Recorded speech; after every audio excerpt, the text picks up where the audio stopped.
নমস্কার, আমি অমরেন্দ্র। একটা নতুন ভিডিও নিয়ে চলে এসেছি গ্রিন ডায়েরি চ্যানেলে। আজকে বিষয় হচ্ছে পদাতিকের ট্রেলার রিলিজ হয়েছে, কিন্তু রিলিজটা হয়েছে গতকাল। আমি একটু দেরি করে এটার একটা রিভিউ দেওয়ার চেষ্টা করছি।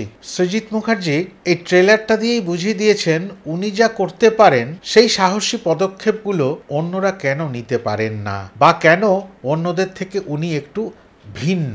এই ট্রেলারটা নিয়ে বলতে গিয়ে একেবারে শেষ দৃশ্য দিয়ে শুরু করব।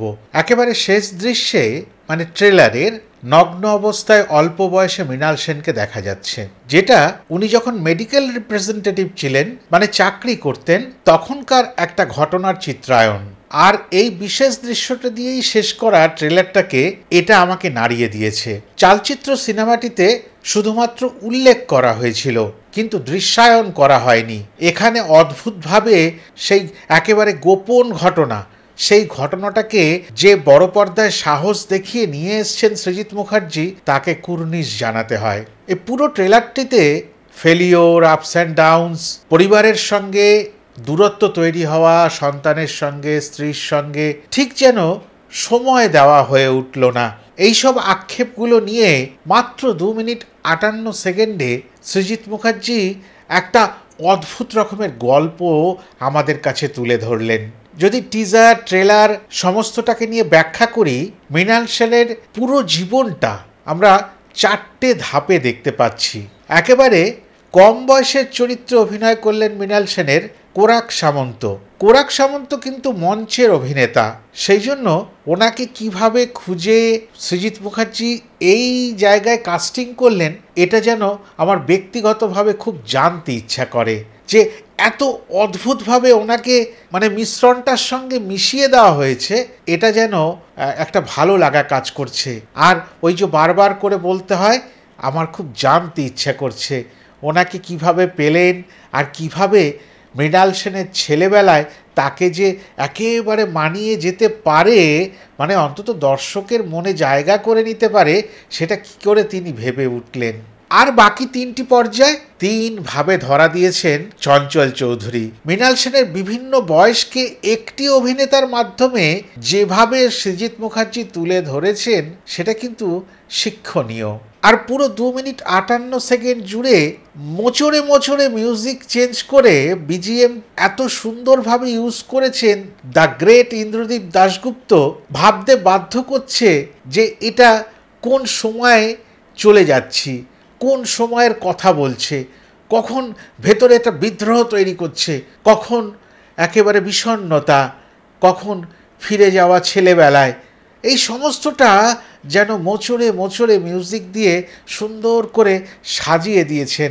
হয়তো সেই পুরনো দিনে ফিরে যাওয়া, মানে বেতারের জগতে ফিরে যাওয়া, সেই সময় ফিরে গিয়ে শুধু ওই মিউজিকটা আর ভয়েস ওভারগুলো বা কণ্ঠগুলো শুধু যদি শোনা যায়, তাহলেও বুঝে নেওয়া যায় কি হতে চলেছে বা কি হচ্ছে। কস্টিউম ডিজাইন করেছেন সবর্ণী দাস। এর আগেও সৃজিত মুখার্জির সঙ্গে অনেক ভালো ভালো কাজ উনি করেছেন, কিন্তু এই কাজটাকে একটা অন্য মাত্রা এনে দিয়েছেন উনি, সেটা বলে বোঝানো যাচ্ছে না। মানে যারা বড় পর্দায় এই সিনেমাটা গিয়ে দেখবেন, তারাই বুঝতে পারবেন যে এই দুটো মানুষ কিভাবে যেন একাকার হয়ে গেল, আসল আর নকল বলা যেতে পারে। এবং ওই প্রত্যেকটা সময়কে পোশাক দিয়েও কিভাবে বুনে দিয়েছেন সময় কালগুলো। আরেকটা দিকে যদি বলতে হয়, হেয়ার স্টাইল আর মেকআপ, প্রস্থেটিক বা অন্যান্য এই কাটা ছেঁড়ায় যাচ্ছি না, অল ওভার এই মেকআপ সোমনাথ কুণ্ডু যে মাত্রায় করেছেন, তাতেও তিনি আক্ষেপ প্রকাশ করেছেন, আমি একজন সহযোগী ঠিকমতো পেলাম না, আর সময়টা আরেকটু বেশি হলে ভালো হতো। এতেই উনি যা করেছেন, বাকি চাহিদাগুলো ওনার পূরণ করা গেলে এটা তাহলে আর কোন মাত্রায় পৌঁছাতো, এইটা একটা বড় প্রশ্ন রয়ে গেল। ডিরেকশন তো সৃজিত মুখার্জি দিয়েছেন, সেটা নিয়ে তো বলার আর আলাদা করে কোনো জায়গা নেই, কিন্তু স্ক্রিন প্লে এত সুন্দর করে বুনটে সাজিয়েছেন, এইটা না ওই বড় পর্দায় গিয়ে একেবারে না গোগ্রাসে গিললে বোঝা যাবে না উনি কতটা করেছেন, কতটা পরিশ্রম করেছেন, কতটা মেধা লাগিয়েছেন ওর মধ্যে। আর সব থেকে বড় কথা, এ তো এক রিসার্চ ওয়ার্ক, যেটা উনি এই কিছুদিন আগেই অতি উত্তমের মাধ্যমে তুলে ধরলেন। এটা আরও বড় মাত্রায় রিসার্চ ওয়ার্ক বলে আমি দাবি করতে পারি। এবার ট্রেলারের মূল জায়গায় ফিরে আসি। ট্রেলারটা নিয়ে যখন প্রথম বললাম, একেবারে শেষ দৃশ্যটার কথা বলতে বাধ্য হলাম। এবার শুরুর দৃশ্যে চলে আসি। একেবারে শুরুতে দেখানো হচ্ছে 1955, পথের পাঁচালী। সত্যজিৎ রায়ের সিনেমা এসছিল। সেই সত্যজিৎ রায়ের সিনেমার উদযাপন চলছে, তার সাকসেস। সেই উদযাপনের মধ্য দিয়ে দেখানো হচ্ছে আর একজনের ফেলিওর টাইম যাচ্ছে, সেই একই 1955-তে দাঁড়িয়ে, আর তারই নাম মৃণাল সেন। সত্যজিৎ রায়ের চরিত্রে সেখানে আবার আমরা জিতু কামালকে দেখতে পেলাম।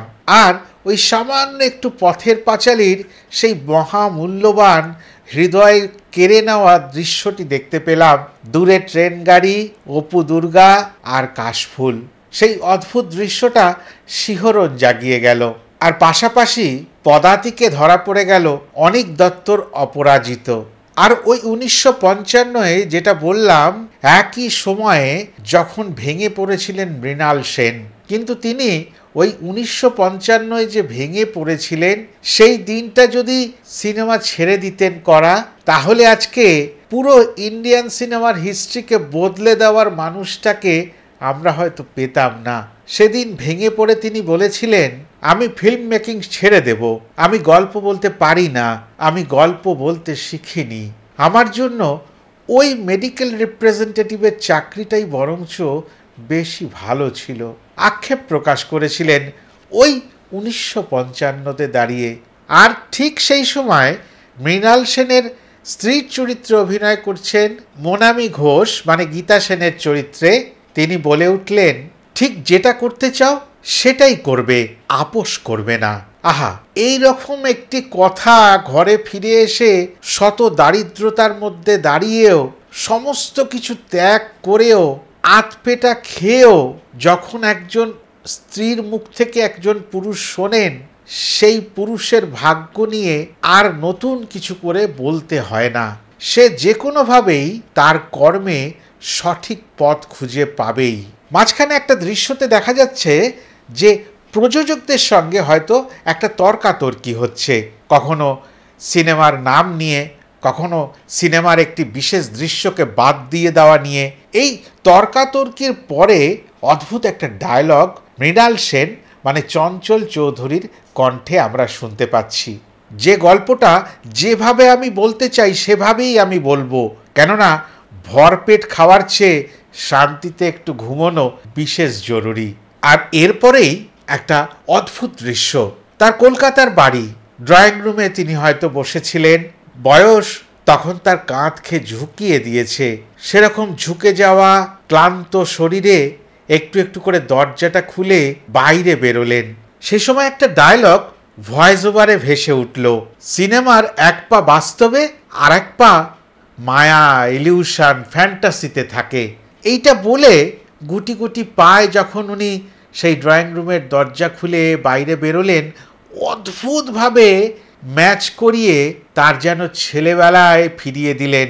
কেননা একটু একটু করে যখন মানুষের বয়স বাড়ে আর শেষের দিকে চলে যেতে থাকে, তখন মানুষের মধ্যে প্রবৃত্তিগতভাবেই ফিরে যাওয়ার তাগিদ থাকে। কোথায়? তার ছেলেবেলায়, গহীন অতীতে ফিরে যেতে ইচ্ছা করে। হয়তো যেখান থেকে শুরুটা হয়েছিল, গুটি গুটি পায় হয়তো সেই দেশের বাড়িতে চলে গেলেন। এরকম একটা দৃশ্য অদ্ভুতভাবে মন কেড়ে নিল। তারপরে আবারও কিছু ভয়েস ওভারের মধ্যে মৃণাল সেনেরই তৈরি করা বেশ কিছু ছবি দৃশ্য কোলাজ করে আমাদের সামনে তুলে ধরা হলো ট্রেলারটির মধ্যে। সত্যি কথা বলছি, মন কেড়ে নিচ্ছে প্রতিটা মুহূর্ত। এরম একটা ট্রেলার যেন বহুদিন পরে দেখলাম। সিনেমা তো ভালো হবেই, যার এইটুকু দর্শন এতটা মন কেড়ে নেয়, তাহলে তার যখন পূর্ণাঙ্গ দর্শন হবে তখন মনটা কোথায় হারিয়ে যাবে, সেটাই 15ই আগস্টের অপেক্ষায় বসে থেকে ভাবছি। আর এর পাশাপাশি দেখা যাচ্ছে সমাজে নানান রকম অস্থিরতা, রাজনৈতিক পটভূমির পরিবর্তন, এইসব চাপ তার সংসারে এসে পড়ছে, স্ত্রীর সঙ্গে দূরত্ব তৈরি করে দিচ্ছে। একটা ডায়লগও মোনামি ঘোষের কণ্ঠে শুনতে পারলাম, কমরেড, তোমার সঙ্গে থাকার ফল এইটাই ছিল। আবার পাশাপাশি তার ছেলের কণ্ঠেও একটা ডায়লগ শুনতে পারলাম যে তুমি সিনেমাকে ছেড়ে দিতে চাইলেও সিনেমা তোমাকে কিন্তু অনেক ওপরে রেখেছে। মানে কোথাও মতবিরোধ তৈরি হচ্ছিল, দূরত্ব তৈরি হচ্ছিল। আর এই সব কিছু নিয়ে মৃণাল সেন হয়ে উঠেছিলেন the father of the Indian new wave. কখনো সত্যজিৎ রায়, কখনো ঋত্বিক ঘটকের সঙ্গে একান্তে কিছু সময় কাটানোর দৃশ্যও আমরা দেখতে পাচ্ছি। কখনো ধিক্কার, কখনো তিরস্কার, কখনো পুরস্কার, সব কিছু নিয়ে ট্রেলারটা একেবারে ভরিয়ে তুলেছেন সৃজিত মুখার্জি। আর এই সম্পূর্ণ গল্পটা ওই বড় পর্দায় দেখবার জন্য মুখিয়ে রইলাম, অপেক্ষায় রইলাম সৃজিত মুখার্জি কি ম্যাজিক দেখাতে চলেছেন বড় পর্দায় দ্য গ্রেট মৃণাল সেনকে নিয়ে। এতটাই বলার ছিল। নিশ্চয়ই করে সবাই পদাতিক দেখবেন, পারলে না প্রথম দিনই দেখে নেবেন। কেননা এই ধরনের সিনেমা না অন্যের মুখে শুনে দেখতে যাওয়া বোকামি হবে, পিছিয়ে পড়া হবে। নিজেই সবার আগে দেখে অন্যকে প্রভাবিত করতে পারলে তবেই এই সিনেমার জয় হবে, নিজেরও ভেতরকার আনন্দ বাইরে প্রকাশ পাবে। এতটুকুই বলার। আজকে তাহলে বিদায় নিচ্ছি। আবার নতুন কোনো ভিডিও নিয়ে আপনাদের সামনে চলে আসব। ভালো থাকবেন। নমস্কার।